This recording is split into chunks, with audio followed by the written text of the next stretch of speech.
Hello, everyone, and welcome to Magma Rage's episode 30. We have a slightly delayed episode for you this week because we wanted to get some hands-on experience with the nerfs that have been happening. As we discussed in the previous podcast, I think it was the previous one, there was the 5 nerfs that have now just gone live, sort of around midnight EU time yesterday. So we've had a bit of a chance to get a first look at the nerfs and obviously seeing what other pros are out there doing and what's been successful for them on ladder. So, Zemok, what are your kind of first thoughts on how this post-nerf meta is looking? I mean, quite honestly, I haven't really had a chance to dive into the post-nerf meta yet. Um, I think it's going to be interesting. Obviously, the time for speculation is over because I think, if you were going to kind of do some theory crafting or speculation, you should have done most of that last week. Just based on what I've seen on Twitter recently, because, a new expansion comes out. If you don't want to try and dive into it and try to work out everything for yourself, I recommend going on Twitter, checking out what the pros are playing. It's always a great source just to see kind of what people are trying at the beginning of a new meta, and this definitely is going to be a new meta. Priest, I've seen Priest getting a lot of love on Twitter. Priest didn't get hit at all by the nerfs, and it was already a very dominant and powerful class. One of Priest's biggest threats was Jade Druid, which got hit quite a lot from the nerf. I mean, it's still definitely going to be good against Priest, but I think Priest is definitely a big player at the moment in this new meta that we're moving into. Also on that note, I've seen a lot of people trying interesting things with Prince Keleseth. Prince Keleseth, for those who don't know, is a 2-mana 2/2 legendary battle cry. If your deck has no 2-cost cards, give all minions in your deck +1/+1. People just trying new things out with it. A lot of aggro decks brewing up, just kind of taking advantage of this new meta. So I know I'm going on a bit here, but often what happens in a new meta is, people try unrefined, slower lists, and it's very easy to take advantage of these slow, unrefined lists with quick aggro decks that can, beat them up fast. So Yeah, and just to sum up, I think Priest and just some aggro decks here and there. yeah, one of the things with the nerfs is they did affect two of the sort of major aggressive decks in the Murloc Paladin and the Pirate Warrior. So I think for a lot of people out there, it's also a case of trying to find what is the next best aggro deck. If any of these other aggro decks are better, because you always need to know what your aggro options are for, building lineups for tournaments, or even just if you want to take advantage of a weakness on ladder. Like, the Razika's Priest, for instance, can be a bit weak to aggro decks at times. So, knowing what the best aggro decks are, really can also be another reason to experiment with aggro in Definitely. that kind of sense. And the other thing is the other aggro decks that were, Pirate Warrior and Murloc Paladin were also kind of oppressive a little bit over other aggro decks, just because, a card like Fiery War Axe in particular, which was obviously nerfed, the only card in the Pirate Warrior that was really affected, uh, is particularly And it's a good big deal, though. against, yeah, it is particularly good against other sort of board-centric early decks, and that's really where the loss of Fiery War Axe to Pirate Warrior is going to be felt the most. But just basically bringing on the fact that even though people immediately thought Pirate Warrior was dead, quite a few pros have been having success with. I think you mentioned King Prince Keleseth, but not specifically in Pirate Warrior.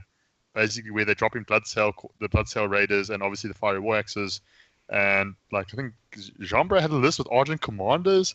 I saw somebody had a list with. Yeah, we'll What's get to that list and Uh, some other lists in particular in a second. I mean, just what are your thoughts overall on the meta and big I picture still think thoughts? Jade Druid is good. Yeah. I think simply what happens now is Jade Druid basically drops some of the cards. I think innovates. I'm not sure if that will still be. You Some think players Innovate? are still playing it. I'm not sure if it's good enough to make the cut, but basically people go into the older builds with like Feral Rages and Earthen Scales, and basically just switching, and still obviously including cards like Ultimate Infestation because Mm, the card's still good. yeah. Um, okay, so if we look at the data overall, we do have Data Reaper. Vicious Syndicate have a live version of the Data Reaper available to us, or available to the public. So, we can look there to kind of see what the overall trends are in terms of the classes at various ranks. And I mean, Priest is pretty much the highest across all ranks, pretty much, from about rank 15. So, I mean, we can see, Priest is obviously very popular. It was kind of one of the strongest non-Druid classes, or it was pretty much the strongest non-Druid class. Yeah, it was. And it really got affected least by the nerfs. In fact, a lot of decks that were quite good against it got affected, such as the mid-range Paladin and the Jade Druid and even the Pirate Warrior. So overall, therefore you kind of expect the Priest, in particular the Razakis Priest, to be pretty strong. That does also mean that the meta is kind of a little skewed. What's doing well now is also just what's good against Priest, right? You're not gonna generally do pretty well with the deck on ladder now if it isn't good against Priest, so that kind of skews the meta a little bit. So I think that's also why we're seeing some of the hunter lists and even the rogue, or let's say the new pirate warrior lists doing well, because they still do kind of well against the Priest, which is obviously a high impact matchup just because of how commonly you're going to face that on ladder. And that's also, there are some Priest decks that do well against the Razakis Priest, like your big Priest. And that also, helps to account for the increased number of priests that you're seeing. There was a lot of speculation that Hunter would become good. Like, we saw it nearing popularity and strength towards the end of the, I say the end, but you know what I mean, the end of the KFT meta, like the initial KFT meta at least. Yeah. Like, it was rising in 9.0 popularity meta. quite a lot. Yeah. And there was speculation that it was going to be a lot stronger now. I don't know. What are your thoughts on that? Yeah, I mean, the deck has been performing pretty well. In fact, we can actually look at it was Asmodee's list here that he managed to get rank 1 legend with now after the nerfs. So I mean, this kind of leads us. Yeah, this is from after the nerfs. This list that he has. The notable things are like that it's only running 1 high main, which is not something we generally see as a one-of in hunters. It's running 1 deadly shot, and it's also running Hungry Crab and Galaka. Well, 1 Hungry Crab and 2 Galaka Crawlers, which is quite interesting. You'd kind of think that with the decks that those hit being nerfed, you might not see as many. But on the other hand, like the rise of Rogue, especially at Legend ranks, where it's actually 12% of the meta, means that there are still targets for those Galaka Crawlers, as the Rogues generally run at least Swashbuckler and Patches, pretty much all the rogue lists. So there are actually still other pirate targets in particular.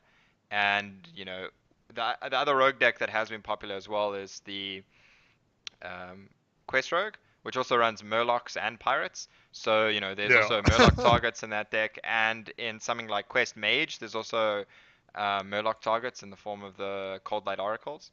So, Hungry Crab actually does still have some kind of tech results. And also against something like the Shaman, your token evolved Shamans, they have both Murlocs and Pirates as well.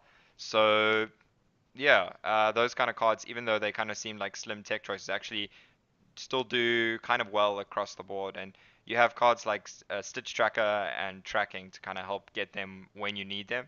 And also sometimes maybe, something like Tracking can help filter them out when you don't want them. I think obviously one of the big standouts of the deck is just Bitter Tide Hydra. That's one of the big cards that's been in most of the best performing hunter lists recently.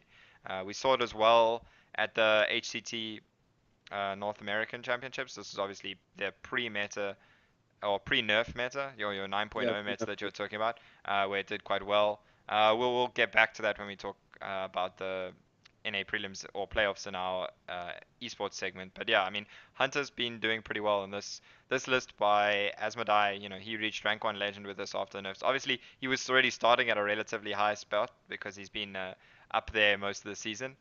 But it's still a big feat. Like, just to get from rank 3 to rank 1 often can take like 5 games, even if you win all of them. Yeah. People don't realize that. Yeah, with the matchmaking changes a while ago, it is a lot slower though to climb those last few ranks. What are your thoughts on the hunter list, Panamania? I really like the hunter list. I've actually been playing it a bit on ladder now, and it's also quite similar to the lists I think RDU and Orange took to the prelims. And actually, I think they're also very similar to the lists there. I mean, we're going to get to a bit later, but where two of the players who made top 4 of the America prelims used. Yeah. I think basically, Bitterside Hydra has been really the standout in most of those yeah. hunter lists. Bitterside Hydra. Also, the Bear Sharks, a card that was I think initially hyped up quite a lot in the beginning. Then obviously Hunter kind of fell by the wayside, and now with let's say the newer iteration of Hunter, Double Bear Shark is making an appearance, as well as the Blood Cell Corsair Patches package. Yeah, Bear Shark can really be a pain to deal with, and especially against priests, for example. Yeah, the fact that there also isn't a Fiery War Axe to sort of line up the turn before Bear Shark comes down makes things a little bit better. So now you at least have to still spend 3 mana to play a Fiery War Axe to kill a Bear Shark kind of thing. There aren't any higher tempo ways of removing Bear Shark right now, basically. The best way you can remove it is with 3 mana. The only other one that's a higher tempo way to remove it is Medivh's Valet, but usually that requires some kind of setup, basically. Yeah. Also, some of the other variants that have been similar to Asmodee's list. Some lists run cards like the Deathstalker Rexar, which is obviously kind of. I mean, it's kind of better against control, although the battle cry can be useful against other aggro decks. Yeah. And also Bone Mare, because I mean, I can't remember which pro made a joke about basically if you're missing any big card and you don't know what to put in a deck, just add Bone Mare. Yeah. Yeah, it's a very kind of the sort of budget. If you're stuck for a budget, you're missing a legendary, you're missing anything, into nearly any deck, Bone Mare will probably make it better. Yeah, I mean we've seen Bone Mares in Tempo Mages and in a lot of the Tempo Rogue lists I was playing as well. So yeah, I mean Bone Mare has been very popular. Even I know we've Jade spoken a Druids lot were about Bone Mare. But do you think Taunt Warrior will see a return maybe? Maybe.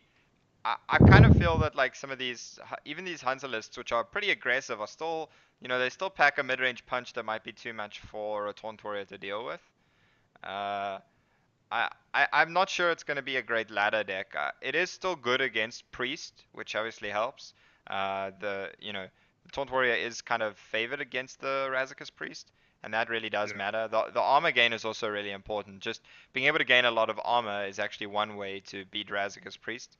Heal is very, very effective against Razakis Priest.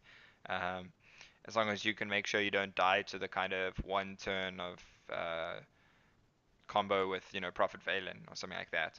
So it might be possible that some kind of control warriors are very viable with that in mind. The Die Insect hero power is pretty good, but sometimes actually you might want the armor up more to beat the priests. But we'll have to see. I think there's definitely going to be some kind of control warriors that will be viable. Whether Taunt Warrior is the best version of that, or the Quest Warrior is the best version of that, I'm not actually sure. We live in hope and dreams. I mean, yeah, Fibonacci, of course, was playing a control warrior. The Nzoth. Am I surprised? The Nzoth Dead Man's Hand list. Where you're playing. Wow. And I remember watching Shusi playing in game. He was playing some kind of Cthulhu Dead Man's Hand list. So where you can Dead Man's Hand your old guard and actually have multiple copies of it, like that. Oh wow! But I mean, that obviously sounds amazing if you pull it off, but it does sound a bit weird. But I mean, the thing with the Cthulhu list, for instance, is most of the time it's just cool. You have an Ancient Shield Bearer, right? Which is quite nice for the armor gain. 7 mana 6/6 that gives you 10 armor. That's pretty good. And you even just shuffling in extra copies of that the first time is pretty good. You don't have to have 100 Cthulhu's. That's fair enough. Yeah. It's basically just a control warrior that has a different win condition that it can use against other control decks rather than having to fatigue them. Okay, I mean that's true. Okay, and then do you guys have anything else you want to say about Hunter before we move on to some of the other decks? As as someone who used to be very sort of against Hunter, it's almost quite refreshing to see the class, make a bit of a comeback into the meta. I mean, we'll see if it's just the initial hype or if it's you had to stay for the rest of the meta. I think it's here to stay. Yeah, I think so. I think it does look pretty good. We're gonna have to see. I mean, it was also performing well in tournaments even before the nerf, and the nerfs will definitely make it better. Okay, and then another deck we mentioned a bit briefly was the new Pirate Warrior versions. So we had this one that we mentioned from Jumbre, who had a Prince Keleseth based Pirate Warrior, which he had. Yeah, I mean, you can kind of see the stats here. Rank 83 legend, obviously, with 31 wins and 15 losses. So, I mean, still very early days for the list. He was running Firefly as kind of the new inclusion, part of the dropping of the Bloodsail Raiders from the deck, and obviously Prince Keleseth coming in as well, and obviously dropping Fiery War Axe. So otherwise, the list relatively similar. The other new addition is the Argent Commanders, which, the idea obviously is you want to get those out ideally after playing Prince Keleseth, so they can be sort of 6 mana, 5/3 charges with Divine Shield. They're also just good for actually dealing, fighting for board. Uh, Yeah. and yeah, in a way, like weirdly enough, Argent Commanders are a little bit similar to weapons, because they can deal with a minion and still survive, leave you something behind. Whereas, weapons most of the time, it's like you kill a minion and then you still have a second swing of the weapon. Um, I don't know if I just don't know if Pirate Warrior is fast enough anymore. yeah, I mean, you can And see with the Argent because Commanders, it's more of like it has more of a late game punch. I mean, even I Double Naga almost feel like I Corsairs. want to just play Tempo Warrior because Pirate Warrior always had this thing where it's good because it's hyper aggressive, but it's like it's not a good aggro deck that can go. It's like it's not one of the longer aggro decks. Like it's not an aggro deck that can go longer. You know what I mean? Like even when Murloc Paladin, I mean pre KFT was a thing. That deck was an aggro deck, sure, but it could go reasonably long. A lot of aggro decks kind of have a little bit more fuel, and I think one of the main strengths of Pirate Warrior was its ability to just close out games quickly and like get on board like really quick. It was a hyper aggro deck, and that's why it triggered a lot of players just because of how fast it was. And this obviously addressed that issue with the nerf to War Axe. But I think that it might actually just be too much. And when you look at a list like this, I don't think it's gonna be I don't think it's gonna be aggressive enough, consistently enough, and that kind of makes me want to just. I've been looking at this and I played a little bit of the Pirate Warrior. That's all that's what I've mainly played since the nerf. And I kind of just want to play like a slightly slower, almost tempo warrior list. I don't know.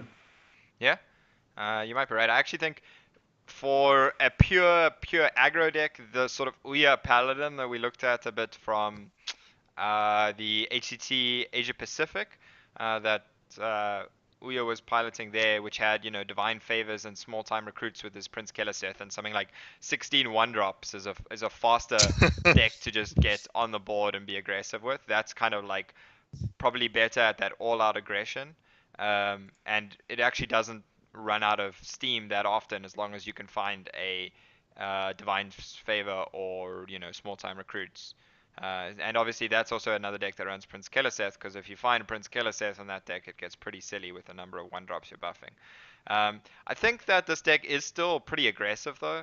I mean, you could probably make it a bit more aggressive if maybe you had something like the Mortal Strikes in place of the Argent Commanders, but the Argent Commanders kind of give you more value over something like Mortal Strike in Well, that's the particular. thing. You're kind of like, do I want to play this value game now that I'm building the deck to do, or do I want to or do I actually want to, be the aggro deck? And then you're like, okay, I should play the Mortal Strikes because it's more aggressive, but I want to play the Argent Commanders because they are more value centric and they offer like more outs in a longer game. You're kind of like stuck in between two positions now. If you think about it, one of the big things in Pirate Warrior, when you wanted to have those really aggressive games, let's say against a rogue or something where it's mostly just about dealing face damage. Um, with the rogue, in those matchups, you really wanted to upgrade your Fiery War Axe. That was like a huge target for the upgrade effects, right? For your Bloodsail Cultists and your upgrade itself. Whereas now, with this deck with no Fiery War Axe, you're mostly looking at upgrading either the Rusty Hook from the N'Zoth's First Mate or the Arcanite Reaper. Upgrading Arcanite Reaper gives you longer damage or more damage over the long term, right? Which is kind of a value-oriented sort of approach if you think about it. And upgrading the Rusty Hook gives you more tempo in the early game. Neither they're kind of on opposite sides. Whereas like upgrading the the War Axe was kind of pure damage in a sense. You would often get one or two more traits, but often it kind of just translated into extra damage a lot of the time. Yeah, we often saw those like wax turned into Arcanite Reaper things. Yeah. Just over a few turns. As you're developing, you're upgrading your War Axe, and that means when you're going face with it, you're getting a lot of damage out of it. But now, if you're upgrading your Rusty Hook as you're going, you're probably not getting anywhere near as much damage out of it. I mean, there's still quite a lot of weapon synergy in this deck.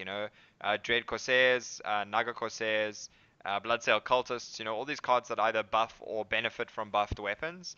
And now, when you only really have the War Axe, the Rusty Hook to hit with those, or maybe you can upgrade your heavy axe, the one that comes from the upgrade effect itself. Then it makes a lot of those other plays a lot less powerful. You can't go War Axe on 2 into Dread Corsair plus something on 3. And I think that's a big issue for the Pirate Warrior. Yeah. Also, something actually I just realized now. Obviously, they've dropped it, but with Prince Killer set, I just realized that it means you also you're dropping cards like Heroic Strike. Yeah. Which are also I didn't obviously it makes sense, but I just realized now. So that was a major source of the Pirate Warriors burst a lot of times. So I think this now it's Pirate Warriors I think slowly transitioning more to a mid-rangey deck.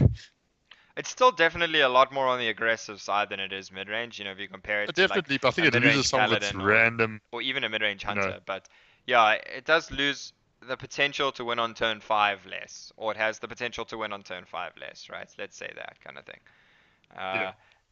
It will sometimes go for a little bit more value on the board. I mean, even that's what even a one drop like Firefly kind of hints at that a bit. I think your Zos first mate openings are still going to be pretty strong, but the deck definitely has a lot less options for those kind of nut draws that are just end the game quickly, and that's going to be a big problem for its consistency.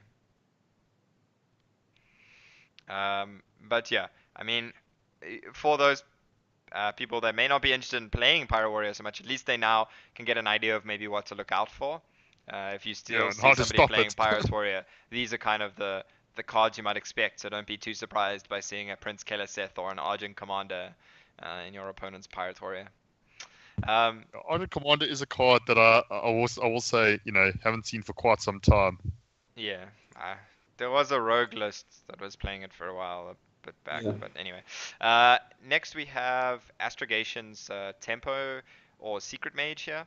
So, I mean, you can kind of call this he says it's Tempo. He says it's Tempo Mage, but it is a Secret Mage in the sense that it has Kirin Tor Mage and Medivh's Valet with 4 crystals, 4 secrets. And Cabal Crystal Runner. Yeah, and Cabal Crystal Runner as well. So, it is kind of a Secret Mage. War Axe no longer kills Mana Worm. Feels good, man. Yeah, that's a big buff for the It kills mage. it, but it's like Mana Worm on 1 works into not a thing. Yeah. Yeah. You can always Frostbolt if you're so scared of War Axe on 3. Or Rallying Blade on 3, that kind of thing. You can preemptively Frostbolt. Not that that's usually a good play, but pointers that exist. And also with this heavy priest meta, cards like Kirin Tor Mage are pretty decent. The 4 attack, obviously, immune to pain, death. And obviously another card that's pretty good that's in quite a few of these Tempo Mage lists is Burgly Bully. And Burgly Bully can give you a lot of value sometimes in the late game when you draw that Archmage Antonidas and can get a fireball or 2 from it to just help finish out the game.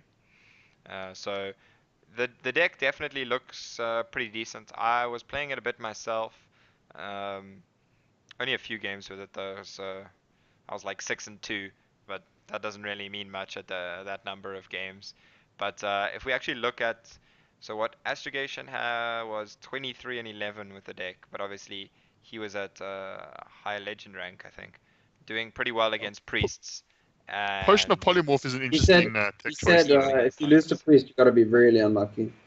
Yeah. Potion of Polymorph, though, I find is an interesting sort of tech choice, I think. One thing it's good against is the Quest Mage, which is a deck that's seeing more play as well, because it's good against the Razakis Priest. And Potion of Polymorph is a very good answer to try and play preemptively into their Sorcerer's Apprentice turn. You know, the turn they Oh, go right. off. In fact, I actually had one game as the Tempo Mage against the Quest Mage, and I got a Spellbender that I took from my Primordial Glyph and played before he went off. So his turn went. He'd already Simulacrums, so he had Sorcerer's Apprentice, Sorcerer's Apprentice, Sorcerer's Apprentice, and then went Molten Reflection, which activated Oh, my took his Spellbender. Spellbender. Yep. And so I preemptively I set did that not. up, and then he went Concede, because I did everything not know was that it's ruined at that action. It point. makes sense though. Yeah, Oh, good, because it's still targets. Oh. yeah. Wow. So, you know, sometimes you can do it with Potion of Polymorph, or sometimes even some of the other secrets. Even something like Counterspell can be a way to do it, a way to stop the combo. So it can work against that as well. And yeah, I mean, Potion of Polymorph also can sometimes work against some of the priest minions, although most of the time they, like, you know, the most important priest minions like Raza aren't really affected by being sheeped. Yeah. Yeah. Because the battle cards, right? Like, Yeah, battle cries still go off, but it can affect, let's say, a loot hoarder even, or a blood mage Thalnos to affect the draw or something like that, Oh, that's or true. Yeah. A a burglar bully, yeah, acolyte. especially. I mean, like now that we're just saying, it's like some of the priests run things like burglar bully, and you divide in the value as well as a mage. Yeah, that's true. I don't think many of the priests are running Burgly Bully anymore, to be honest. I don't think Burgly Bully is particularly good in priest right now. But yeah. And then finally, well, actually, there's also been quite a few rogue lists that I've been toying with. I don't have any lists up here, but I can link you, Mr. Yogurt's list. yeah, I was playing. I mean, Excuse me. Miracle Rogue as a whole, I think has gotten a little bit better. It's, the percentages of the matchup have been shaved a little bit versus um, J Druid. It's gotten a little bit better against J Druid after the nerf, and also, you know, some of the other decks that were good against it, like Pirate Warrior and the Murloc Paladin. So, you know, I think Rogue's gained a bit. I mean, we see it if we look at the high legend ranks, we can see Rogue is at like 12.23% at legend, which is pretty high representation. I think this is also because if people are going greedy with control, you can also play Quest Rogue, deck I've been playing a bit over the last week or so as well, as it does kind of have some options now, and it is still possible to kind of complete the quest. It's just obviously nowhere near as consistent as it used to be, and also as likely to just blow out a game. So yeah, I mean, Rogue's also definitely been a winner, especially at the high legend ranks.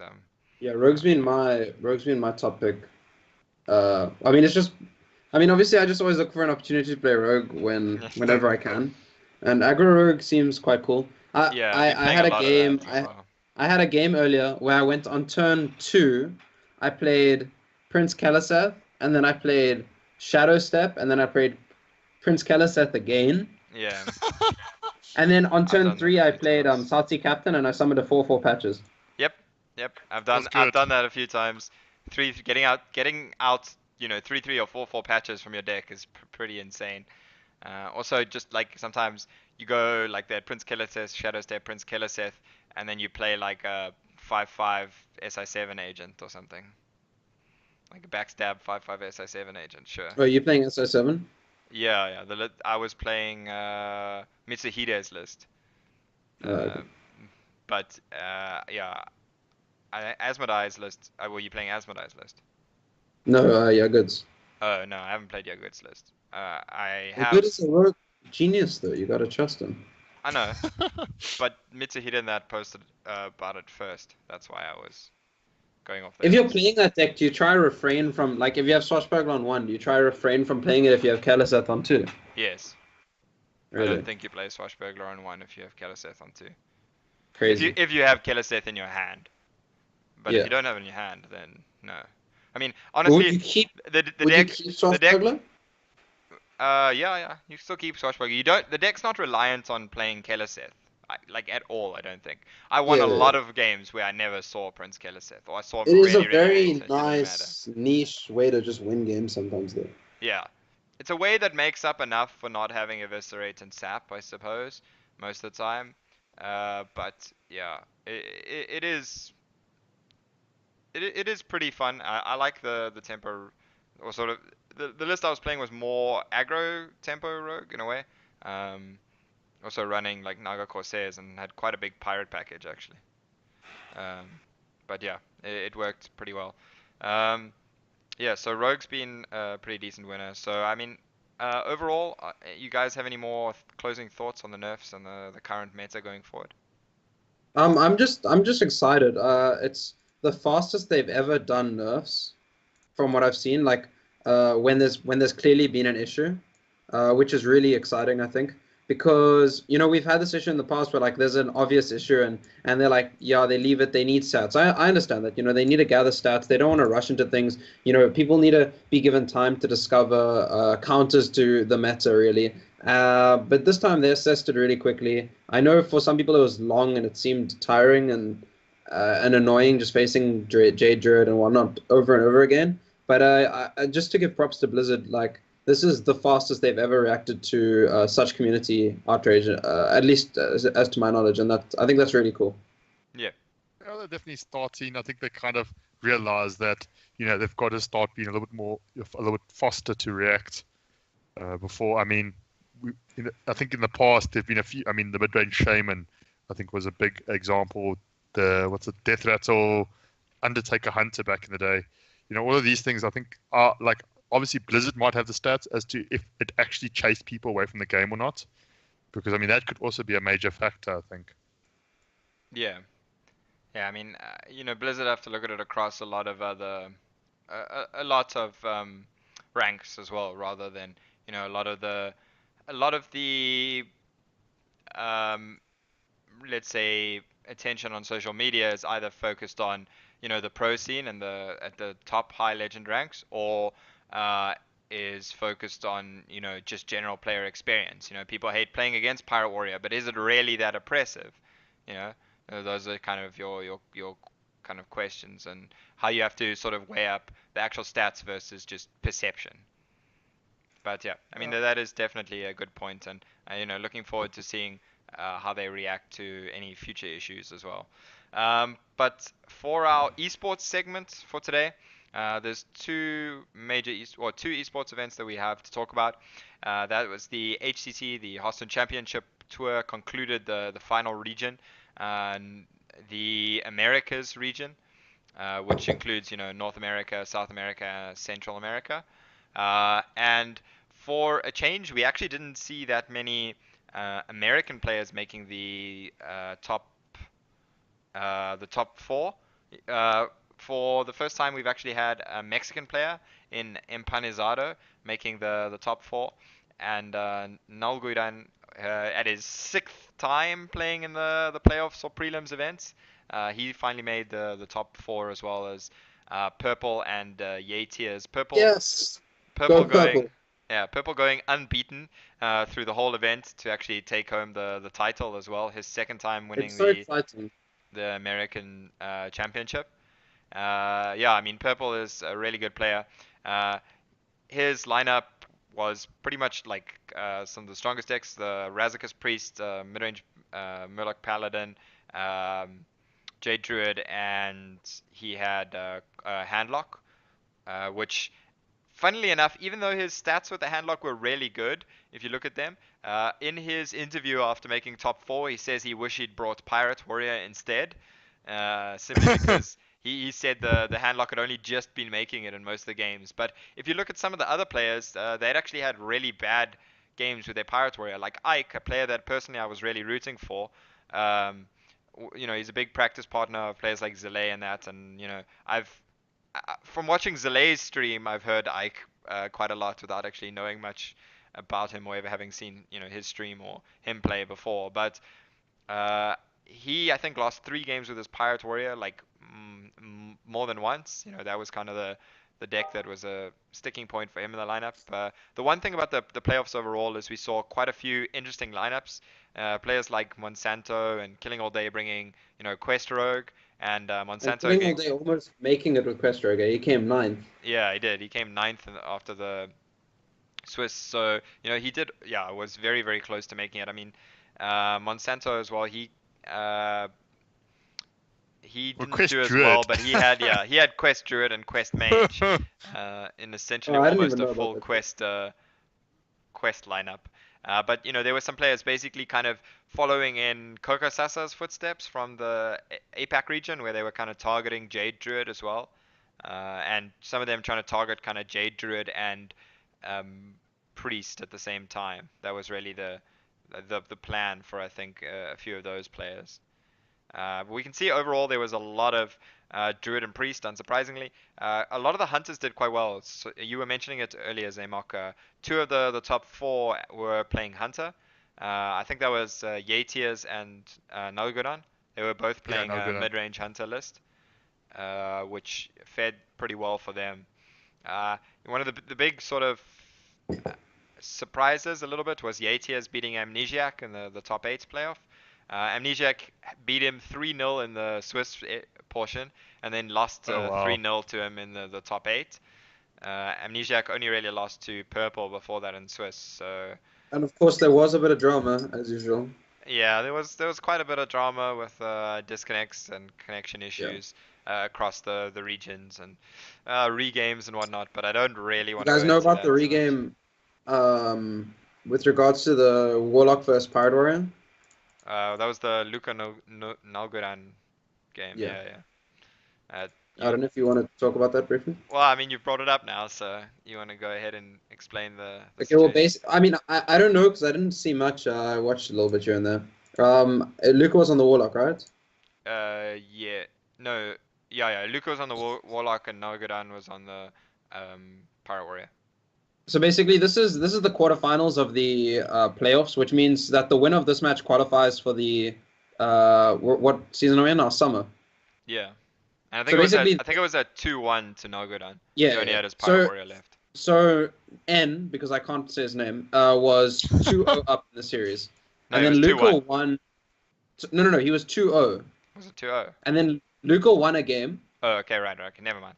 Right, and all Yes. N had left was his Pirate Warrior, and Luca won a game with I don't know, I can't even remember. And then the next game was a Warlock versus, so it was this Handlock versus Pirate Warrior, and Luca had stabilized. It was turn 6. N had no board, he had no weapons.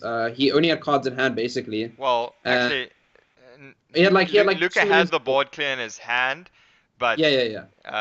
yeah, apparently his game And he had froze Siphon and he Souls, couldn't and he play had it. Life Gain. They were both at 26 health. Like, Luca had won that game. It's clear to anybody who plays the game competitively or seriously. Anybody on Twitter who saw that, who saw screenshots, we could assess that at that point there was a 99% chance that Luca would have won that game. And N disconnected No, because no, it's no, like, no, well, apparently no. his whole computer froze. No, I think Luca disconnected. Luca froze. His No, computer I thought it froze. was N. I No, thought it no, was no, no. N. Luca missed his whole turn. Oh, I is that? watched it. Yeah, so Luca Oh, I missed his whole misunderstood. turn because his computer froze or the game froze for him and his kind of disconnected as well. Yeah, and they had to regame, and So and he was. it wasn't like Nalgoran did anything dodgy. It was just Yeah. it was up to him whether he gave his opponent the win or took the regame basically. And he took the regame, which is like a lot of pros have kind of also come out in support saying they would have done the same thing. I think Zixo was basically saying yeah he would have done the same thing. Or I think it was Zixo. Somebody is saying they would have done the same thing. And I mean you can kind of understand it. Like when your life's on the line for this dream you've had of making playoffs, and I mean Nalgodan and it is now his 6th time of asking. It's obviously something he's been working for a long time. You know, it by no means means he kind of got there out of luck for a disconnect or anything, but it was definitely adding to the drama that had kind of been going on the whole weekend. There've been a lot of problems with disconnects and connection issues across the venues. But yeah, I mean, on a positive note, Purple is kind of the big standout from the top 4 representatives for the North Americas. And I mean, from our perspective, like I think it's quite inspiring as well just to see somebody like Empanizado making it the first Mexican player to qualify for any sort of regional championship. So I think he was probably the first to even make top 8 in any of the playoffs or prelim kind of events. So that's a pretty big thing for Mexico. I mean, thinking if we kind of think about it from our perspective, no African players have made qualified for anything in terms of Oh, HCT. no, And I no, mean, and Empanizado was part of the um, Global games team. Global Games team as well. So, Yeah, that's why maybe I do that Global recognize his Games name. experts, Global Games experience also helped him a little bit with, dealing with the pressure maybe of playing in these kind of high profile games. But he is a player that's been around for a while, I think, just, getting his breakthrough. And I mean, it's great for his country as a whole and getting them more exposure to Hearthstone. Um, but yeah, I mean, purple's definitely the main one to look out for come the summer championships, Well, which he's I'm definitely he's looking definitely the forward player to. I'm most excited about as well. Yeah, It's cool to see him. He's someone who's been active in the community for ages, and he's like one of the most innovative deck builders. It's just cool. I don't know. It's just cool to see him potentially get back to world champs. You know. yeah, and I mean, the big thing about him that I have lots of respect for is his lineup building in particular. When it comes to tournaments, he's very, very good at lineup building, and he has also been like credited largely with Firebat's winning of BlizzCon in 2015. He says that purple was a large reason for him winning that, helping him with his preparation and whatnot for that event as well. So, I mean, purple, another very well-known player in the community, uh, and obviously he kind of takes breaks from sort of the competitive scene for a while, but really Oh, shines he's when he comes also back. I forget Frozen. He's the one who came up with the original Water Warrior list that Frozen used to qualify for winter champs like a long time ago. Yeah, yeah, yeah, yeah. Purple was the one kind of talking him into those lists, and then didn't bring them himself in that same quali prelims or playoffs event. Yeah, but anyway, uh, the other event that was happening over the weekend as well was the ESL African Championships, which I actually had each of you casting with me on the respective days. Zamak on the Saturday and Pandemonia on the Sunday. So Guys, that it was is pretty cool. tiring. Let me just say right now that props to Div. Tiring is crazy. Sorry, casting is crazy tiring. Like, woo, casting like five proper competitive matches in a row. That's like 6 hours. That takes a toll. You have no clue. Takes a toll. Yeah, Just want to both. say. Yeah, thanks. Yeah, both of you were, definitely not used to it, and definitely visually or visibly tiring towards the end. I could see. But yeah, I mean, I think you guys both did a really good job. It was really fun having you guys alongside me. So, what did you think overall about the the scene? Having now seen some of the players a lot more firsthand. Or what did you think about the this weekend's action? Talking to Dale. Well, Panamania, sorry. either of you. You can go first if you want. No, Panamania, be my guest. So it was really fun to cast. Unfortunately, a lot of I haven't been able to actually keep up with the ESL Africa. It was fun to cast. I mean, I think you and I like watched, and I think there was quite some misplays here and there, and some sequencing errors. So I think even though the players are improving and getting better, I think there is in terms of there's probably still a fair bit they can still do. Yeah, I mean, And I even think when we're on the Sunday when casting was due as well, even Scythe had quite a few sloppy technical misplays, just sequencing yeah. errors and small things like that. Even though he was kind of winning those games, and I mean, he is a good player, but he did have a few kind of sloppy errors that he was openly admitting to, even though he did still Yeah, manage to win his games. And I mean, It's important though that like if you make a mistake, you gotta own up to it. Like, and yeah, if you lose because you stuffed up, that's you gotta just take that and understand that you can improve that. It's not something to like fret about. It's something to just think about in the future and work on. yeah, most of the times he literally played it. He made the mistake, and then like immediately afterwards he realized, he had made a mistake, and then he emoted and whatnot. yeah. He slipped in Yeah, an oops there, that's how so you the communicate with stream the knows. casters. I know I stuffed up. Yeah, yeah, exactly. Because obviously the casters can see everything, right? Your Yeah, opponent doesn't always know you stuffed up. Yeah, yeah. It's how you tell the stream. Like, oops, I'm sorry, that was dumb. Yeah. Yeah, I'm not a Well, total maybe some idiot. mind games there. Maybe something you shouldn't really do, I guess. Don't want to give too much Maybe, information. maybe not, but yeah. Sometimes you do it out of pure embarrassment when you know people are watching.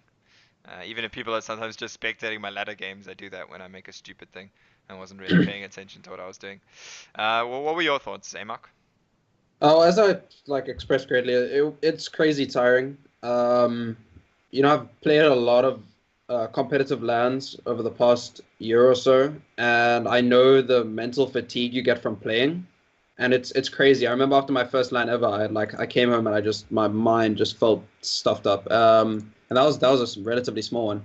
And casting is is a completely different beast. You have to talk, so it's almost more energy consuming. And you don't have to just think for what one player could be thinking about. You have to think for the other player. Sure, sure, you don't have to think as in depth. Like, I'm never gonna sit there trying to work out 4 turns ahead as a caster, although sometimes you do naturally. But you have to think for both players, and that's really, really tiring. It was really fun though. I did enjoy it. It was very interesting for me because I'd kind of taken a bit of a break from Hearthstone. I was waiting for the nerfs to kick in, just focusing on some other things, school and whatnot. And coming back and then, kind of jumping in and casting, it was a nice way to kind of get a feel for the scene again. It's always fun to watch competitive Hearthstone, and I love talking about it and analyzing it with people. So, I mean, I did really enjoy it. Yeah, it was a cool experience. Happy, thanks for the opportunity. Hoping maybe at some point can do a little bit more. But yeah, it was overall really fun, and I just want to emphasize, don't take credit away, guys. The casters put in a lot of work, and if you're ever watching an event and the production's a bit sloppy, they're trying their best, and it's a lot of work that they put in. Yeah, I mean, for your big events, usually you actually have production teams, but I mean, for these kind of Yeah, things, basically I end up doing the production most of it at the same time as the casting, which sometimes you can sometimes switch scenes and then whoops for a second you see the like Skype chat rather than the picture of the the co-caster kind of things. It's sometimes small little things like that. But yeah, I mean, talking once again about the actual league, we're getting really close to the end now. 12 out of the 14 play days. This weekend will be the last two play days, and then we'll know who our top four are. At the moment, Scythe is sitting in a really good place, probably almost guaranteed a top four spot again after Team finishing South Africa. yeah, finishing season one on top of the log there as well. Menlin is just in with a little bit of a shot. Speaking of the other South African player, there's three players there tied at 6-6 at the moment. Expert, Sama, Saliom, and Menlin. It's going to be very, very tight for them at the moment. The tiebreakers favor Expert Sama to just scrape into that top four because of score difference, I think. Although it looks like his score difference is. Uh, Oh yeah. His score difference is the most favorable, 25-25. The others are 24-25 in terms of wins to losses. So at the moment it's very very tight there. Even like just winning a series 3-2 versus 3-1 could cost you a top four spot at this point. Some of the other players like Henryless and Exia are also really really close to those players just below them. And I know, for instance, Menlin still has to play Henryless this weekend, which is a really big match for both the players. So it's going to be very very close with that current top six to see who actually makes the top four. And ESL recently announced, or Kwese and ESL recently announced that the finals will be at Rage. They're actually going to be bringing the players down, and we're going to be casting the finals live from the event, which is going to be pretty exciting. And they also announced that there's going to be a fireside gathering happening at the same time on the Saturday, I believe, with 10,000 rand worth of prize money. The details are a little bit slim for that at the moment, but if you are going to be coming down to Rage, or if you're in the Joburg area in particular, I'd implore you to come down to Rage. Obviously, Rage is a pretty cool event in and of itself, but you can also meet us. We'll all be there, either as players or casters, and it's going to be pretty cool. Just the event last time at Rush as well. We didn't have the players there for that one, but the fireside that happened there was pretty cool as well. Really cool set, and hopefully it'll just be improved on this time around. So yeah, I definitely implore everyone to come down to that. Are you guys excited for Rage, for VSGC and the ESL and Quest events? I'm always super excited. It's a chance just to once a year, get to see players from all around the country. And this time it's even more exciting because you get to meet the probably some of the North African players. And be really. I think it's just the social aspect is obviously really fun. Of course, there's going to be, we're hoping there's going to be some really good Hearthstone as well. Like you say, the VSGC, the Quest Fireside, the ESL finals, lots of Hearthstone. Hopefully some good Hearthstone, Yeah. What are you trying to say, Dill? No, I'm just saying, like, you want to see, you want to see good Hearthstone, right? And Zaymok, are you looking forward to it? Yeah, I'm super excited. Rage itself is just such a fun event. Like, I'm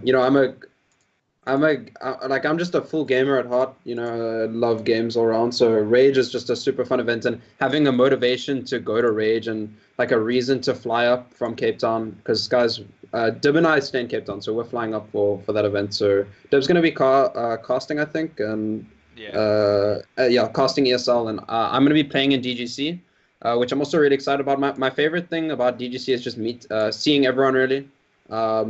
Obviously prize money and I love competing, but just seeing everyone from the SA community, the people who are the LAN regulars, it's always cool to see everyone and meet up and just chat and like-minded people, and Rage itself, obviously just a really fun event if you're a gamer, or if you're just interested in anything cosplay, anime, all that jazz. It's all there. Great event, guys. Just come check it out if you're in Joburg and you're interested in something like that. Cool. Well, on that nice positive point, I think we're gonna end the podcast here. You can find us on Twitter if you wanna contact us to maybe meet up when we're at Rage, or give us any feedback on the podcast, or maybe if you watched Pandemonia and Zaymok's casting over the weekend as well, or mine, and you want to give us any feedback as well, you can find us Pandemonia. You can find at Dale Pon up there, and then at Pandemonia. no, no, that's that's on Pandemonia. No, that's on Facebook. Pandemonia is on Facebook, yeah. And then Zaymok you can find at Zaymok_HS. And myself you can find at Dib_gaming. And please also like, follow, and subscribe on the appropriate platforms. Thanks a lot, everyone. Magma Rages episode 30 out. Cheerio. Yes.